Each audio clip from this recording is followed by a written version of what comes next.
د صلات تسبیح یعنی چې موږ تاسو ورته اوږد مونځ وایو هغې به زه تاسو ته پریکټیکل طریقه نه نوښیم او په دغه طریقه باندې تاسو دغه اوږد مونځ سر ته رسولی شي او پوره ثواب ګټلی شي. خو لیکن تاسو دومره وکړئ چې دغه طریقه کله تاسو زده کړئ دغه ویډیو نور مسلمانان سره هم شیر کړئ چې تاسو ما سره په ثواب کې پوره برخه نصیب شي او د دغه ویډیو نه چې دی نورو خلکو ته هم چې دی فایده ورسیږي او هغوی هم چې دی ډېر ثوابونه حاصل کړي. ګرانه کتونکو چې کله هم ته د صلات تسبیح یعنی د اوږد مونځ اراده وکړي او ته چې دی یو ځای ته لاړې په هغه ځای کې ته په جای نماز باندې ودرېدې نو ستا الرېډي په زړه کې چې کومه اراده ده د اوږد مونځ د صلات تسبیح دا ستا دپاره نیت دی. خو که چېرته ته نیت کول غواړي مطلب دا چې په زبان باندې ویل غواړي دا یو بهتره او افضله خبره ده. 4 رکعاته صلات تسبیح مونځ کم په دې حاضر وخت رضا خاص خدای تعالی لره مخ مې د کعبې شریفې په لوري الله اکبر تکبیر به ووایي. تکبیر سره به لاسونه چې اوچت کړي هغې نه وروسته به ته چې دی نیت وتړې د نوم نه لاندې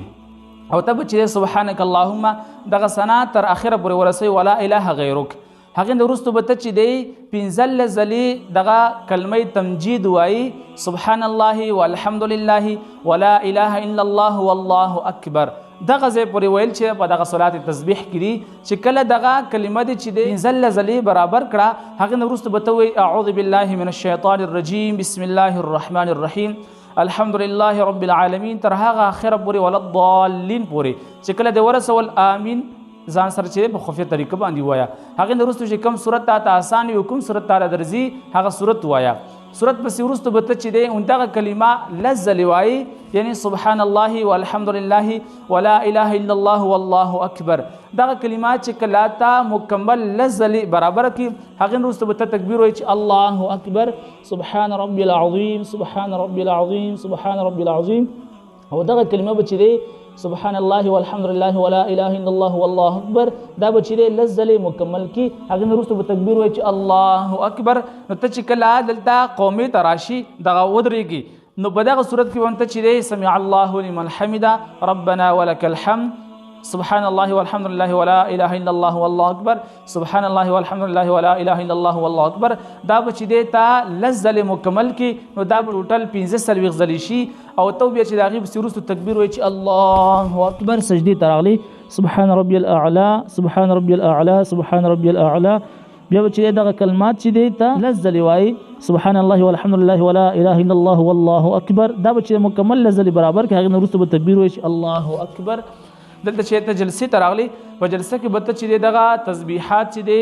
10 ځلې وایي سبحان الله والحمد لله ولا اله الا الله والله اکبر. نو چې کله دلته 10 ځلې مکمل کړي نو دا چې دی ټوټل 15 ځلې شول هغې نه وروسته به ته بیا تکبیر وایي سجدې ته به لاړ شي الله اکبر سبحان ربي الاعلى سبحان ربي الاعلى سبحان ربي الاعلى سبحان الله والحمد لله ولا اله الا الله والله اکبر. دا به دلته 10 ځلې مکمل کړي نو دا ټوټل چې دی 15 او یا شول یعنی 75 مرتبه شول هغې نه وروسته به تکبیر وایي چې الله اکبر. اوس به ته چې دی اول چې 15 ځلې تسبیحات وایي سبحان الله والحمد لله ولا اله الا الله والله اکبر. دا به چې دی ته مکمل 15 مرتبه وایي هغې نه وروسته به صرف بسم الله وایي سورې فاتحه به وایي وعلى الضالین پسې به امین ځان سره خفیه ووایي بیا به چې صورت ملګری کړي او په دې طریقه باندې لکه څرنګه تاسو ته ما په ویډیو کې رکعت وښودل اولنی رکعت په دې طریقه باندې چې ته دویم رکعت هم وکړه کله چې دویم رکعت مکمل کړي اخري سجده مکمل کړي ته په تشهد باندې کښېنه په تحیه باندې یعنې په دې طریقه باندې ته کښېنه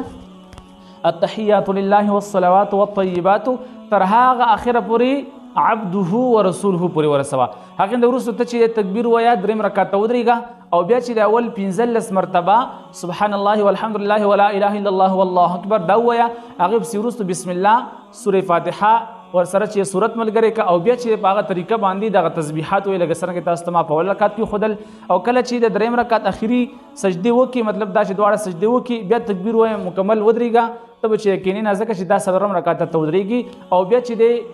چې څنګه ودرېږي اول چې 15 مرتبه سبحان الله والحمد لله ولا اله الا الله والله اکبر دا وایي هغې پسې وروستو چې دی بسم الله الرحمن الرحیم سورې فاتحه وایي یعنی الحمد شریف ورسره صورت ملګری کا او د هغې نه وروستو 10 ځلې چې دی تسبیحات وایه بیا چې رکوع ته لاړ شه او رکوع کې هم چې دی چې کله تسبیحات مکمل کړي نو بیا 10 ځلې چې دی دغه سبحان الله والحمد لله ولا اله الا الله والله اکبر دا کلمه ووایه هغې نه وروسته ودرېږه بیا په قومه کې هم 10 ځلې وایه بیا چې کله سجدې ته لاړ شي په اوله سجده کې هم 10 ځلې وایه بیا چې کله سجدې نه راوچت شي په جلسه کې هم 10 ځلې وایه بیا چې دی په آخري سجده کې هم 10 ځلې وایه نو دا به د څلورو رکعتونو مکمل چې دی 300 ځلې شي، یعنی په هر رکعت کې چې 75 مرتبه شي نو د څلورو رکعتونو مجموعه به چې دی 300 مرتبه شي، 300 ځلې به شي. او بیا په آخري قاعده باندې کېنه، یعنی لږ څنګه زه ناست یم او التحیه شروع کړه تر هغه اخره پورې او ته چې بیا سلام وګرځوه السلام علیکم ورحمت الله، السلام علیکم ورحمت الله. نو په دې طریقه باندې چې دی تاسو خپل اوږد مونځ یعنی صلات التسبیح چې دی هغه سر ته رسولی شي. او باید چې موږ تاسو د دغه رمضان مبارک په آخري عشره کې په هر شپه باندې موږ تاسو دغه مونځ سر ته ورسو او دغه مونځ چې موږ تاسو ادا کړو، ځکه چې دغه مونځ ډېر زیات فضیلت لري. واخر دعوانا ان الحمد لله رب العالمین.